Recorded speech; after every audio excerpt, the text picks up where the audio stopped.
Hi everyone. NTSC ఫిబ్రవరి 2021 exam paper నుండి physics bits మీకు ఇక్కడ ఎక్స్ప్లెయిన్ చేస్తున్నాను. ఆల్రెడీ ఒక వీడియోలో 1 నుంచి 4 బిట్స్ వరకు మీకు ఆన్సర్స్ ఎక్స్ప్లెయిన్ చేయడం జరిగింది. అదే వీడియోలో ఫుల్గా ఎక్స్ప్లెయిన్ చేద్దాం అనుకున్నప్పటికీ ఆ వీడియో స్ట్రక్ అవడంతో మధ్యలో ఆపేయాల్సి వచ్చింది. సో 5th బిట్ నుంచి మిగతా బిట్స్ ఈ వీడియోలో నేను ఆన్సర్ చేయడానికి ప్రయత్నిస్తాను. సో 5th బిట్ చూడండి. A man of mass 75 kg stands in a lift. The force exerted on him by the floor when the lift starts moving upwards with an acceleration of 2 meters per second square is అని అడిగాడు question. So ఈ question అర్థం ఏంటంటే ఒక 75 కేజీల బరువు ఉన్న వ్యక్తి లిఫ్ట్లో నుంచుని ఉన్నాడు. ఇప్పుడు ఆ లిఫ్ట్ పైకి మూవ్ అవ్వడం స్టార్ట్ అయిందట with an acceleration 2 meters per second square. అయితే ఆ లిఫ్ట్ ఈ వ్యక్తి మీద ఎంత బలాన్ని అప్లై చేస్తుంది, అంటే ఆ లిఫ్ట్ ఆ వ్యక్తి మీద ఎంత నార్మల్ ఫోర్స్ని అప్లై చేస్తుంది అనే క్వశ్చన్ ఇక్కడ అడగడం జరిగింది. సో దీన్ని ఎలా సాల్వ్ చేయాలనేది ఇప్పుడు మనం చూద్దాం.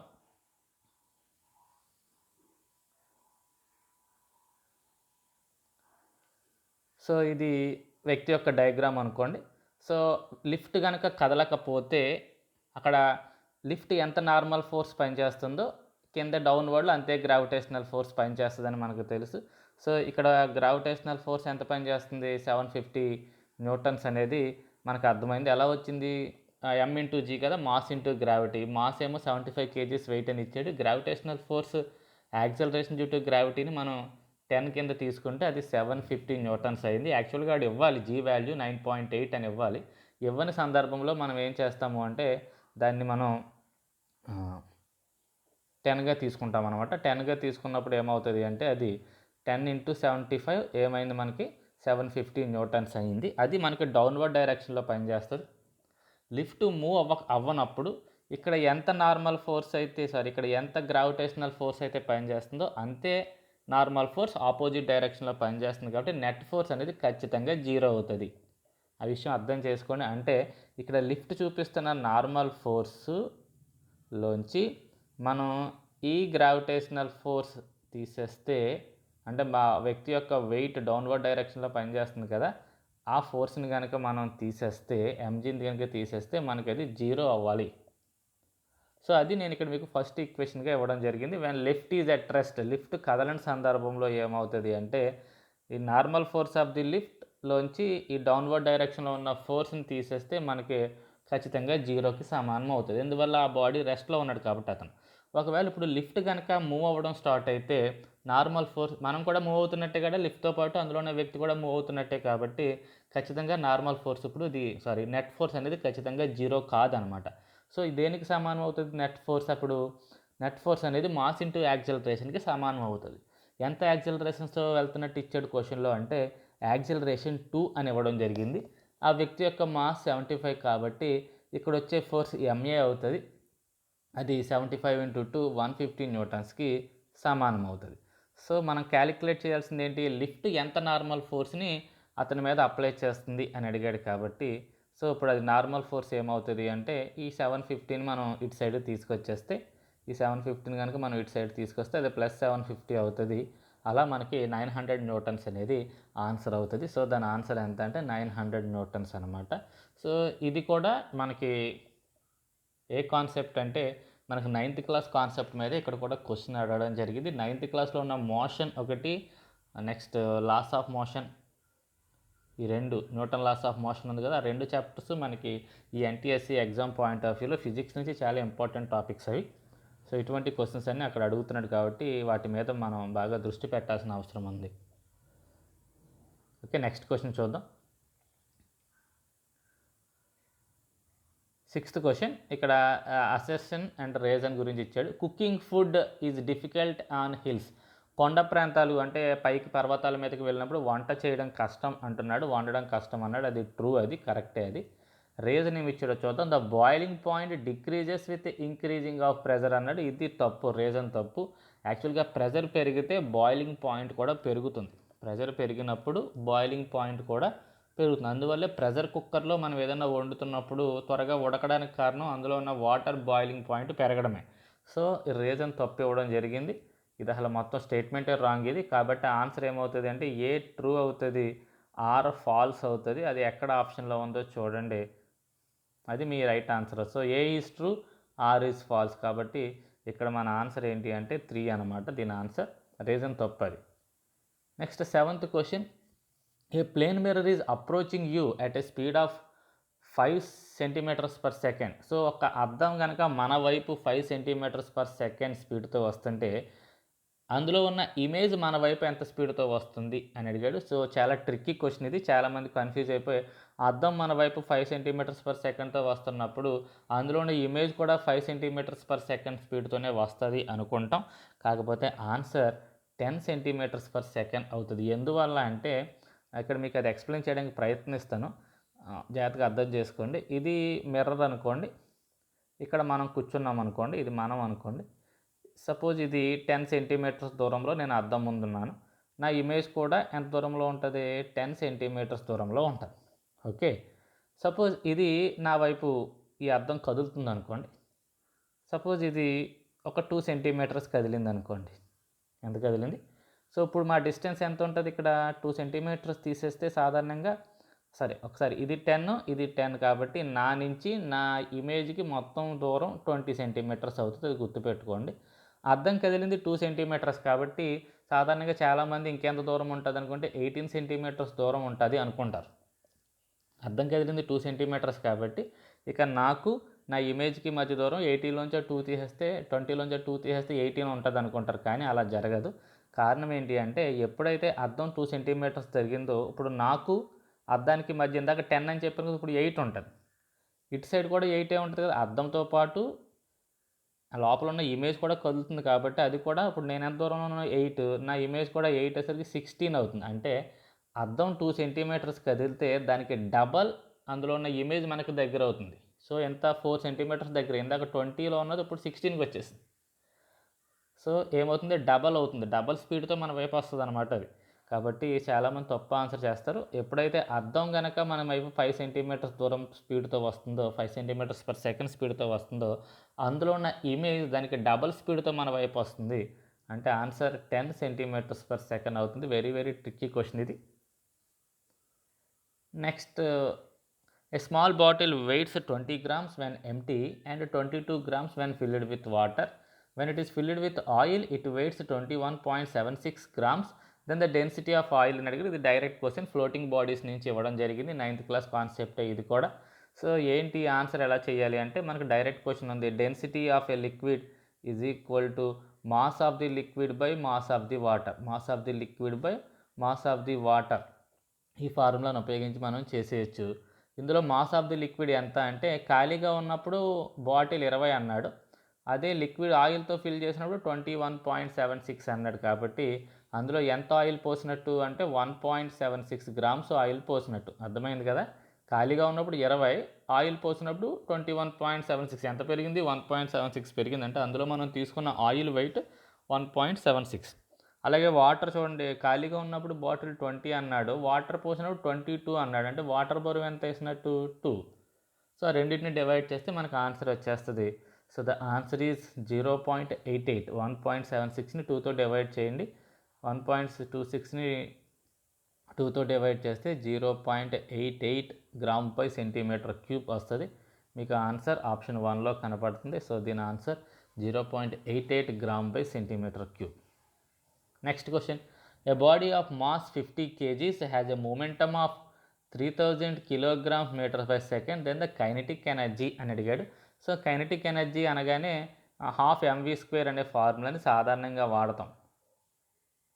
12mv². కానీ ఇక్కడ ఎక్కడ మనకి వెలాసిటీ అనేది ఇవ్వలేదు. అతను ఏమిచ్చాడు, మూమెంటమ్ మాత్రమే ఇవ్వడం జరిగింది.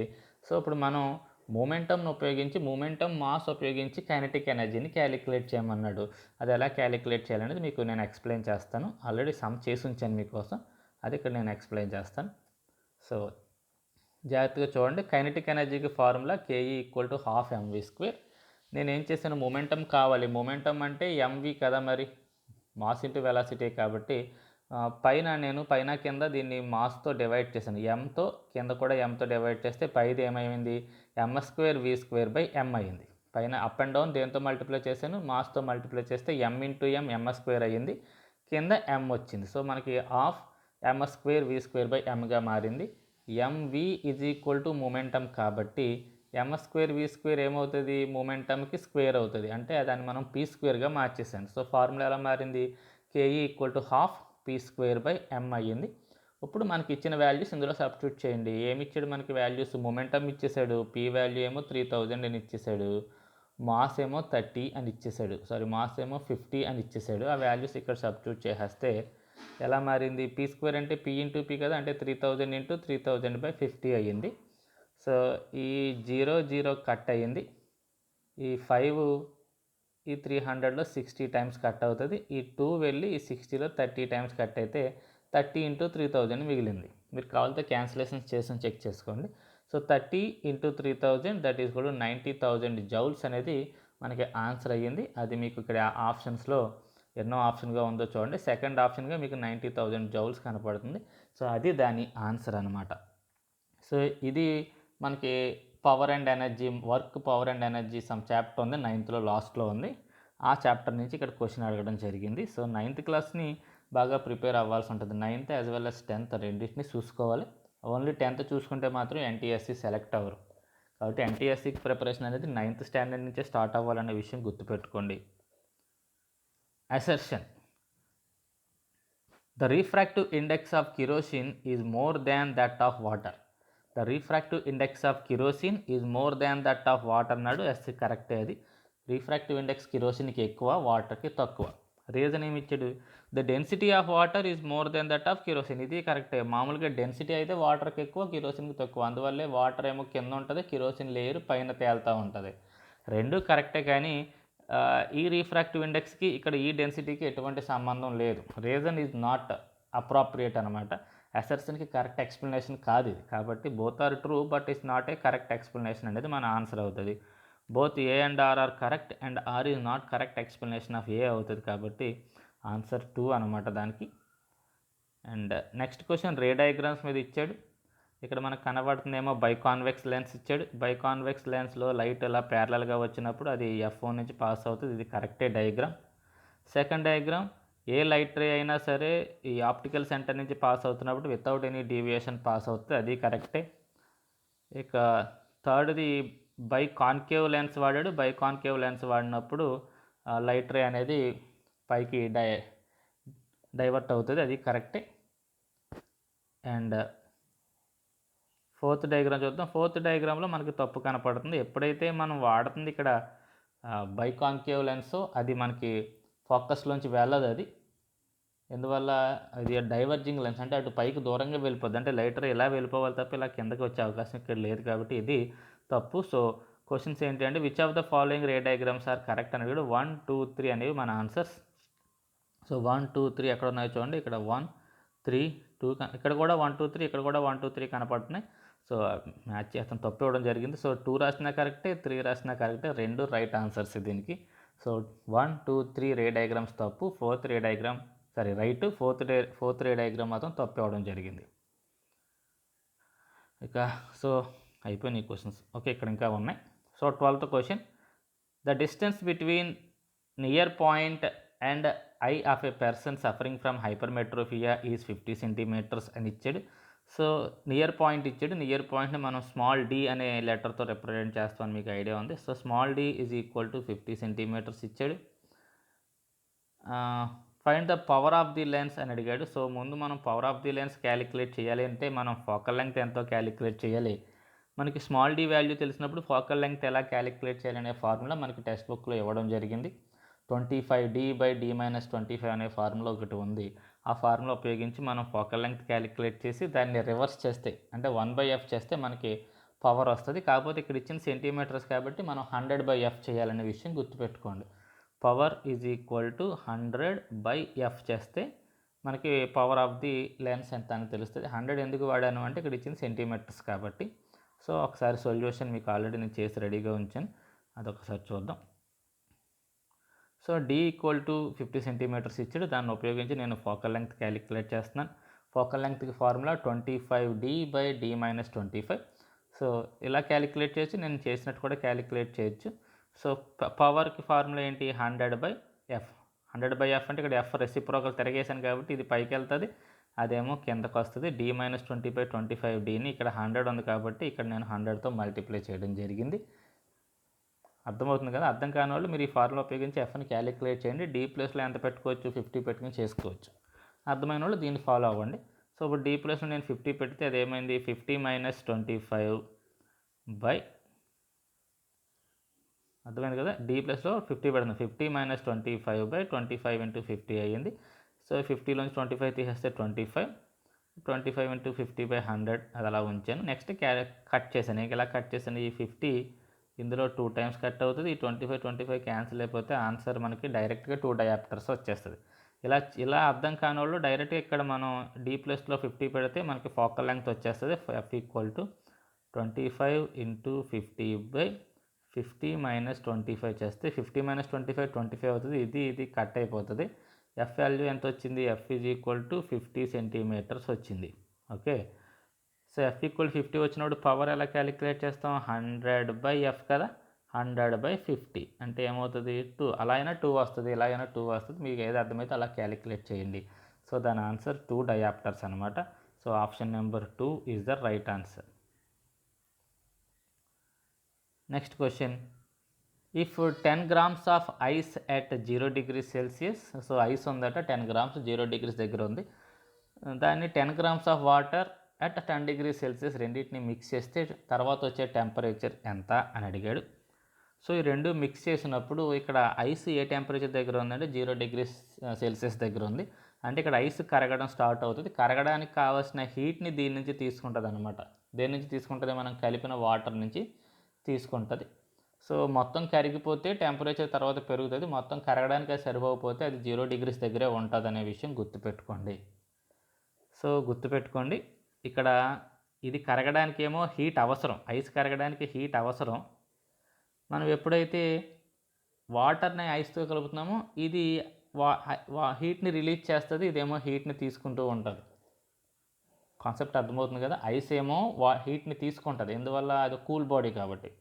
మనం వేసిన వాటర్ ఏమో 10 degrees దగ్గర ఉంది కదా, మరి ఇది హాట్ బాడీ కాబట్టి ఇది హీట్ని దానికి సప్లై చేస్తూ ఉంటుంది. ఇదేమో హీట్ లూజ్ అవుతూ ఉంటుంది, అదేమో హీట్ గెయిన్ అవుతూ ఉంటుంది. అలా హీట్ ట్రాన్స్ఫర్ జరుగుతూ ఉంటుంది. ఒకవేళ జరిగిన హీట్ ట్రాన్స్ఫర్ వల్ల ఐస్ పూర్తిగా కరిగిపోయి ఇంకా హీట్ ఏమైనా మిగిలితే టెంపరేచర్ ఖచ్చితంగా పెరుగుతుంది. లేదు మనం ట్రాన్స్ఫర్ చేసిన హీట్ అది పూర్తిగా కరగడానికి సరిపోలేదు అనుకోండి, ఇంకా టెంపరేచర్ 0 degrees దగ్గరే ఉండిపోతుంది. కాబట్టి ఇక్కడ మనం ఎలా చేయాలి అంటే, ఐస్ కరగడానికి ఎంత హీట్ అవసరం అవుతుందో చూడాలి, దీని నుంచి ఎంత హీట్ ట్రాన్స్ఫర్ అవుతుందో చూస్తే మనం దీనికి ఆన్సర్ని చెప్పగలుగుతాం. నేను ఆల్రెడీ మీకు చేసి ఉంచాను ఆన్సర్ని, ఒకసారి ఆన్సర్ చూద్దాం. సో ఐస్ 10 grams ఐస్ కరగడానికి ఎంత అవసరం అవుతుంది అంటే, ఫేజ్ చేంజ్ కాబట్టి మనం Q = ml అనే ఫార్ములాని వాడాలి. ఐస్ కరుగుతుంది కాబట్టి మాస్ ఏమో 10 ఇచ్చాడు, లేటెంట్ హీట్ ఆఫ్ ఫ్యూజన్ ఏమో 80 కాబట్టి 800 calories అవసరం. అంటే 10 grams ఐస్ పూర్తిగా లిక్విడ్గా మారిపోవడానికి, పూర్తిగా వాటర్గా మారిపోవడానికి 800 calories అవసరం అవుతుంది. సో ఇప్పుడు మనం అందులో పోసిన వాటర్ 10 degrees Celsius దగ్గర ఉన్న వాటర్ ఉంది కదా, అది మరి ఎంత హీట్ దీనికి సప్లై చేస్తుందో చూద్దాం. Heat released by water at 10 degrees Celsius to cool to 0 degrees Celsius is Q = ms delta T అనే ఫార్ములాని వాడితే m ఎంత 10, s అంటే స్పెసిఫిక్ హీట్ ఆఫ్ వాటర్ 1, ఎంత చేంజ్ ఇన్ టెంపరేచర్ మనం 10 degrees దగ్గర వేసాం, అది ఎక్కడికి వెళ్ళడానికి ప్రయత్నిస్తుంది, 0కి వెళ్ళడానికి ప్రయత్నిస్తుంది. కాబట్టి చేంజ్ ఇన్ టెంపరేచర్ 10 వేసుకుంటే మనకు వచ్చింది 100 calories. అంటే ఐస్ కరగడానికి 800 calories కావాలి, కానీ మనం వేసిన వాటర్ ఎంత హీట్ సప్లై చేస్తుంది, 100 calories సప్లై చేస్తుంది. కాబట్టి ఇంకా 700 calories కలిస్తే కానీ ఇస్తే కానీ ఐస్ పూర్తిగా కరగదంటే ఇంకా ఐస్ కిందే ఉంటుంది. కాబట్టి టెంపరేచర్ 0 దగ్గరే ఉంటుంది. బికాజ్ ఐస్ కరుగుతున్నంతసేపు టెంపరేచర్ మారదు అనే విషయం మనం బాగా గుర్తుపెట్టుకోవాలి. సో అది ఇక్కడ చివరికి టెంపరేచర్ ఏమవుతుంది అంటే 0 degrees అవుతుంది. కాబట్టి ఆన్సర్ ఏంటి అంటే దీని ఆన్సర్ 0 degrees Celsius అనమాట. సో అది 13th ఆన్సర్. సో అక్కడితో మనం ఫిజిక్స్ పార్ట్లో ఉన్న 13 బిట్స్ మీకు ఎక్స్ప్లెయిన్ చేయడం జరిగింది. ఏ టాపిక్స్ నుంచి క్వశ్చన్స్ ఎలా అడుగుతున్నాడు అనేది తెలుసుకోవడానికి మాత్రమే ఈ వీడియో మీకు ఉపయోగపడుతుంది. కాబట్టి జాగ్రత్తగా ఆ టాపిక్స్ మీరు బాగా ప్రిపేర్ అవ్వండి. గవర్నమెంట్ స్కూల్స్ నుంచి NTSCకి అప్లై చేసేవాళ్ళు, అలాగే NTSCకి సెలెక్ట్ అవుతున్న విద్యార్థులు కూడా చాలా తక్కువ మంది ఉన్నారు, చాలా రేర్గా ఉంటున్నారు. కాబట్టి మీరు అందరూ బాగా ప్రిపేర్ అయ్యి NTSCలో గవర్నమెంట్ స్కూల్ సత్తా చాటుతారని నేను ఆశిస్తున్నాను. అలాగే ఈ వీడియో గవర్నమెంట్ స్కూల్స్ వాళ్ళకైనా కాదు, ప్రైవేట్ స్కూల్ విద్యార్థులు కూడా ఉపయోగపడుతుంది. కాబట్టి తెలుగులో నేను ఎక్స్ప్లెయిన్ చేస్తున్నాను అంటే అది బేసికల్గా గవర్నమెంట్ స్కూల్ పిల్లల కోసమైనా చేయడం జరుగుతుంది. Thank you.